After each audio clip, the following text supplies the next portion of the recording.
બંધ આંખે ભગવાન દેખાયા નહીં. એટલે પરમાત્માને થયું શું કરવું? પરમાત્માએ હૃદયમાં પોતાનું એક સ્વરૂપ પધરાયું, ધ્રુવના હૃદયમાં પધરાયું અને આંખો બંધમાં ભગવાન દેખાયા. પણ થોડીક ક્ષણ થઈ ભગવાન અંતર્ધાન થયા એટલે આકુળ વ્યાકુળ થઈને ધ્રુવજીની આંખો ખુલી ગઈ. ક્યાં ગયા ભગવાન, ક્યાં ગયા? અને જ્યાં ક્યાં ગયા ભગવાન બોલીને આંખ ખોલે તો જે હૃદયમાં જોયા હતા એ ઠાકોરજીની સામે જોયા છે. શું ભગવાનનું સ્વરૂપ છે! એટલું વિશાળ હૃદય છે, વક્ષસ્થલ, અને એ વક્ષસ્થલમાં ભૃગુના ચરણારવિંદ છે. બ્રહ્મા, વિષ્ણુ અને મહેશ આ ત્રણેયમાંથી જો સાચા વૈષ્ણવ કોઈ હોય ને તો ભગવાન નારાયણ છે. ભગવાન વિષ્ણુ સૌથી શ્રેષ્ઠ. ભૃગુ ઋષિએ કહ્યું છે કે જો વૈષ્ણવ કોઈ હોય તો નારાયણ છે.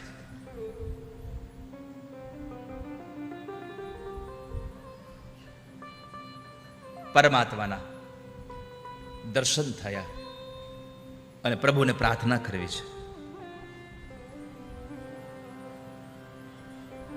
ભક્તિ મુહુ પ્રવહતા ત્વયિ મે પ્રસંગો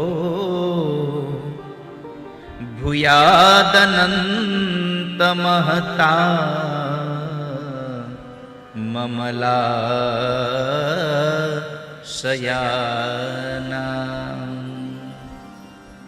યેનાંજસોલ્બણમુરુ વ્યસનમ ભવાભિ નિષેવવદ ગુણકથા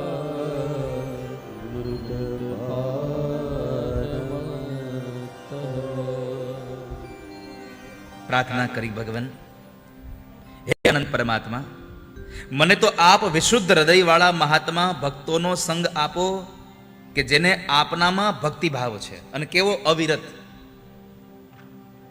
ભૂયાદનંત, અનંત અવિરત તમારી ભક્તિમાં જેને ભાવ જાગ્યો છે. સ્પર્શ બાલમ કૃપયા કપોલે. સંસ્કૃતમાં કપોલ એટલે ગાલ થાય. ગાલમાં સ્પર્શ કરાયો અને એક વેદનો જ્ઞાતા બ્રાહ્મણ ભગવાનની સ્તુતિ કરતો હોય એમ પરમાત્માની સ્તુતિ કરીને કહ્યું, ભગવાન મને તમારામાં અવિરત રહેનારા ભક્તિભાવ વાળા લોકોનો સંગ થાય, એના સંગમાં હું તમારા ગુણો અને લીલાઓની કથાઓનું અમૃત પી પી અને ઉન્મત્ત થઈશ અને સહજમાં જ આ અનેક પ્રકારના દુઃખોમાંથી ભયંકર સંસાર સાગરની હું પેલે પાર નીકળી જઈશ. મારા પર એટલી કૃપા કરો ભગવાન કે હું તમારો સંગ કરનારાનો સંગ કરી શકું.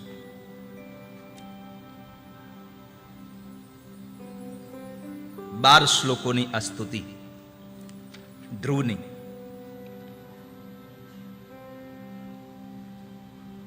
અને એમાં 12મો શ્લોક ભગવાનને અર્પણ કરતા, સત્યાશિષો હિ ભગવં સ્તવ પાદ પદ્મ આશીષ તથાનું ભજત પુરુષાર્થ મૂર્તે અપ્યેવ માર્ય ભગવાન પરિપાતિ દીના વાશ્રેવ વત્સકમનુ ગ્રહકાતરોસ્મા. ભગવાન મારા ઉપર એટલી કૃપા કરી તમે. આપ પરમ આનંદની મૂર્તિ છો એટલે લોકો નિષ્કામ ભાવે તમારું નિરંતર ભજન કરે છે.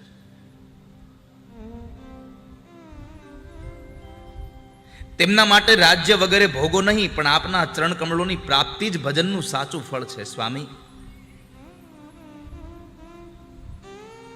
છતાં પણ જેમ ગાય પોતાના વાછડાને જન્મતાની સાથે જ પોતાનું દૂધ આપે છે, વાઘ સિંહ વગેરેથી બચાવતી રહે છે, તેવી જ રીતે આપ પણ ભક્તો પર કૃપા કરો નિરંતર વ્યાકુળ રહેતા હોવાના કારણે અમારા જેવા સકામ જીવોની પણ કામના પૂર્ણ કરી ऐहिक सुख पण आपो छो અને સંસારના ભયમાંથી રક્ષણ કરી અને તમે તમારું પરમ પદ પણ અમને આપી દો છો. આવા તમે દયાળુ છો.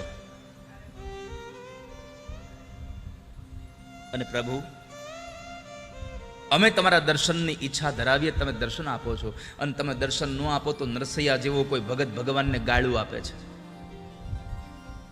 નરસિંહ મહેતા ભગવાન માટે ભજન કરે ન આવે, દામોદર કુંડે જઈને કેદારો ગાય ન આવે, અને તઈ નરસિંહ મહેતા કહે છે કે કનૈયા તું બે બાપનો છો, તું બે માનો છો, તું ચોર છો, અને પછી ભગવાન આવે છે. ભક્ત ભગવાનની હારે આવો વ્યવહાર કરી શકે? તમે કહી શકો ભગવાનને, પ્રભુ સીધી રીતે જો સામા નહીં આવો તો, પ્રભુ રીતે જો સામા નહીં આવો, પ્રભુ સીધી રીતે જો સામા નહીં આવો તો, સીધી રીતે જો સામા નહીં આવો તો, તમથી હું તો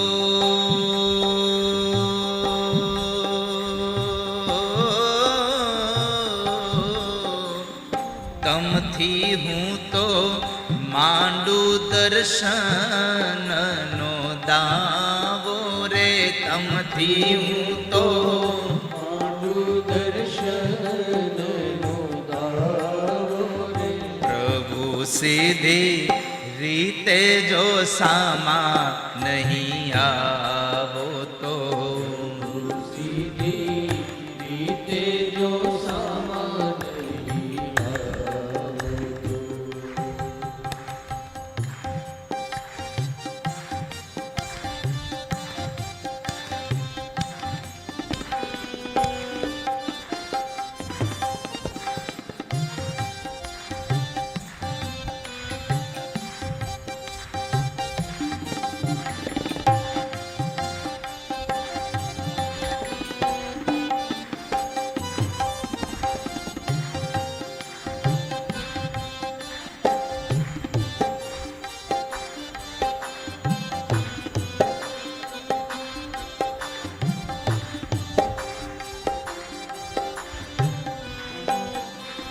સંતો મારા બેરિસ્ટર ને વકીલ રે, મારા બેરિસ્ટર ને વકીલ રે, સંતો મારા બેરિસ્ટર ને વકીલ રે, મારા બેરિસ્ટર ને વકીલ રે, જો જો હરી હવે ન ચાલશે ઢીલ રે, હરી હવે ન ચાલશે ઢીલ રે, જો જો હરી હવે ન ચાલશે ઢીલ રે, હરી હવે ન ચાલશે ઢીલ રે, પ્રભુ સીધી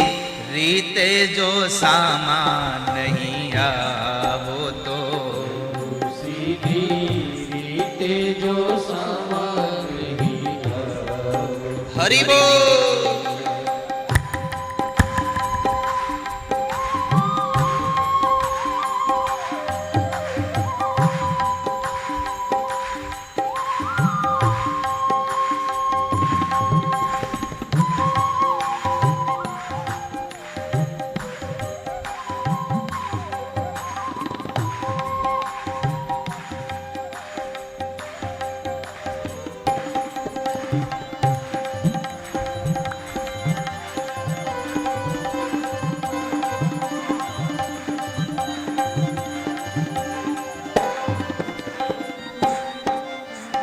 મુદત ભલે જન્મો જન્મની પડશે રે, ભલે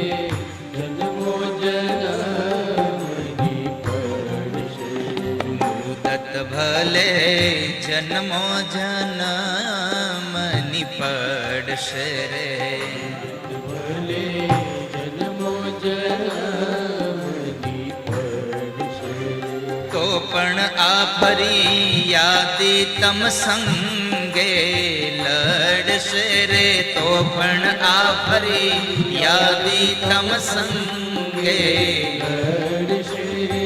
પ્રભુ સીધી રીતે જો આમાં નહીં આવો તો, સીધી રીતે જો સામાન્ય આવો, તમથી હું તો માંડું દર્શનનો દાવો રે, હું તો માંડું દર્શનનો દાવો રે. પ્રભુ સીધી રીતે જો હામાં નહીં આવો તો, સીધી રીતે જો સામાન્ય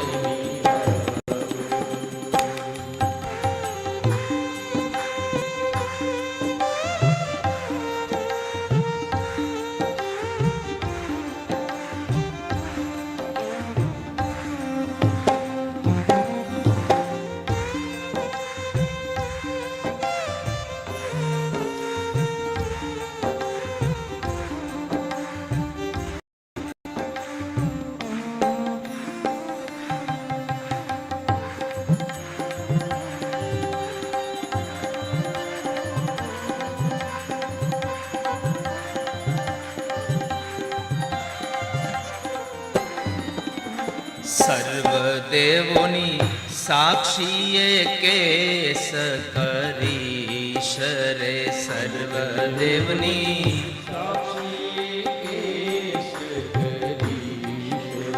સર્વદેવની સાક્ષીએ કેસ કરીશ રે, દેવની સાક્ષીએ કેસ કરી, ભાવ ભજનને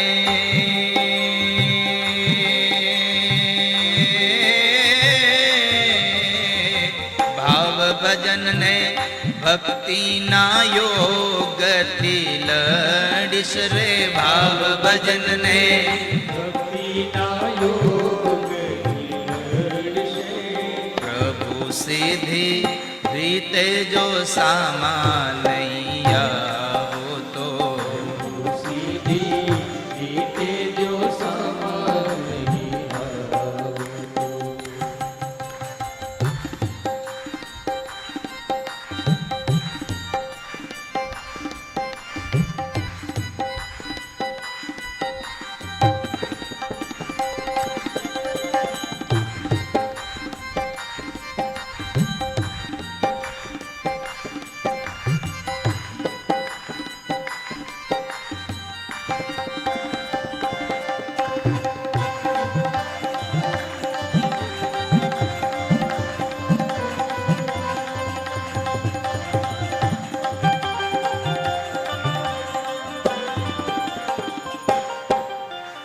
છેલ્લી મારી કોટ સત્સંગની શાળા રે, મારી ખોટ સત્સંગની શાળા રે, છેલ્લી મારી કોટ સત્સંગની શાળા રે, મારી ખોટ સત્સંગની શાળા રે.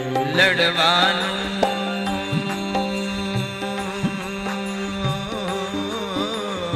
લડવાનું હથિયાર કરીશ તારી માળા રે, પ્રભુ સીધી રીતે જો સામાન્ય પ્રભુ સીધી રીતે જો આવો તો, હરી સીધી રીતે જો તમથી હું તો માંડું દર્શનનો દાવો રે, હું તો માંડું દર્શનનો દાવો રે. પ્રભુ સીધી રીતે જો સામા નહીં આવો તો, સીધી રીતે જો સામા નહીં આવો તો પ્રભુ સીધી રીતે જો સામા નહીં આવો તો સીધી રીતે જો સામા નહીં આવો આખર તો એ હારી જશો રણ છોડ રે આખર તો એ હારી જશો રણ છોડ રે આખર તમે હારી જાશો રણ છોડ રે આખર તમે હારી જશો રણ છોડ રે એના કરતા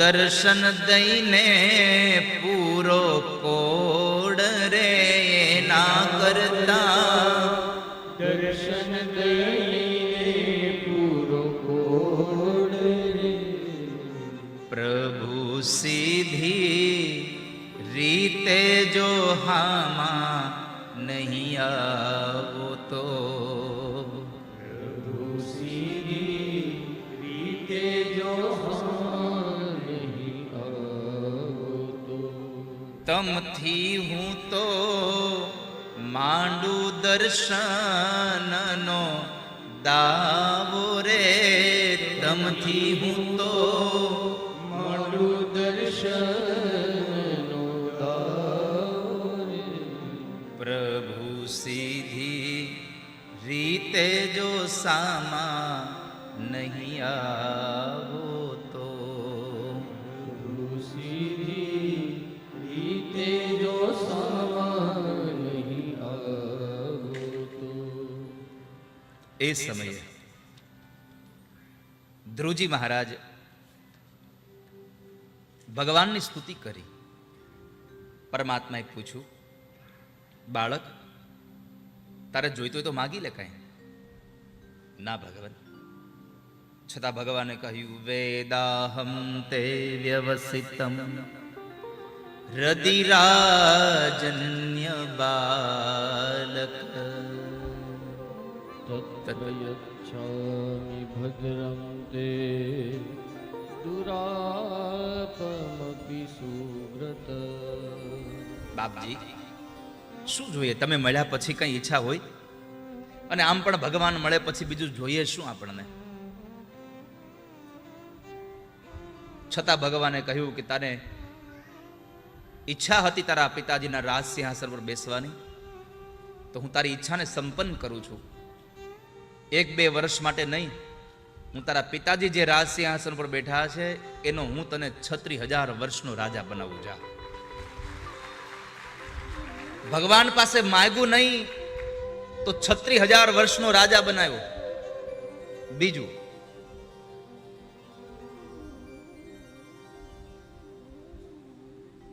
આકાશમાં તને હું અવિચલ પદ આપું છું.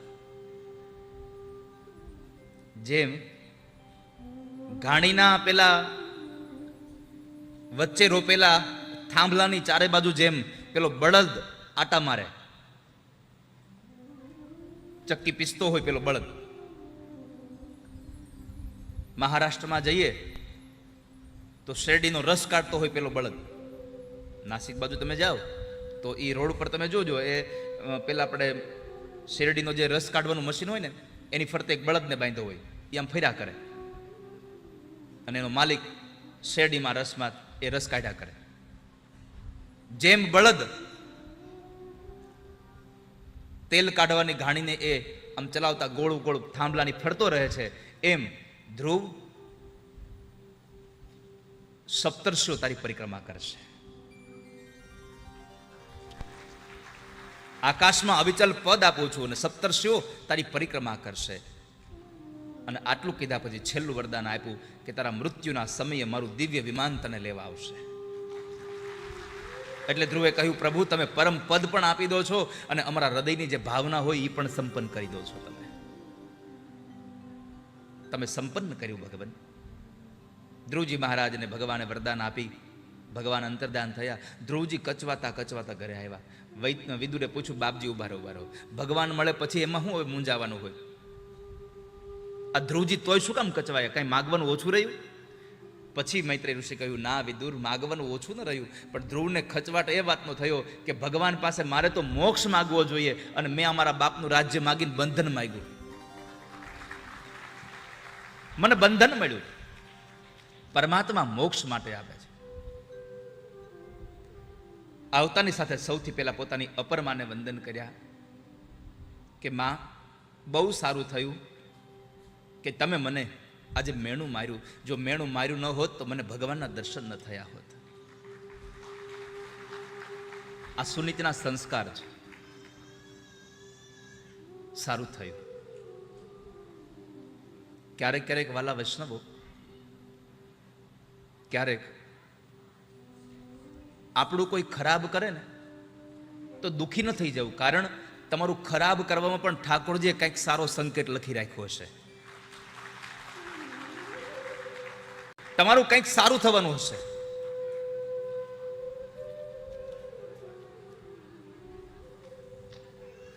લંડન વાળાને એક શહેર બાજુમાં થાય, સ્કોટલેન્ડ થાય ને પ્રભુ? તમારે સ્કોટલેન્ડ નજીક થાય ને, હે ને? આ વખતે હું લંડન આવું ને ત્યારે મારે સ્કોટલેન્ડ જવું છે. આ બધા સ્કોટલેન્ડ, આ હું વાત સ્કોટલેન્ડની બહુ કરું છું, પણ ત્યાં ગયો નથી હજી હું. સ્કોટલેન્ડમાં એક ક્લર્ક પરિવાર હતો. 11 દીકરાઓ અને પતિ પત્ની થઈને કુલ 13 જણાનું પરિવાર હતો. અને એને અમેરિકા ફરવા જવાની બહુ ઈચ્છા, પણ આ 13 જણાના પૈસા ભેગા કરી રહી ત્યાં જિંદગી પૂરી થઈ જાય. નાની એવી નોકરી કરતો હતો, છતાં પણ આ માણસે બહુ મહેનત કરી અને ઓવર ટાઈમ ભરીને પણ પૈસા ભેગા કર્યા. પાસપોર્ટ કઢાવ્યા, ટિકિટ લીધી,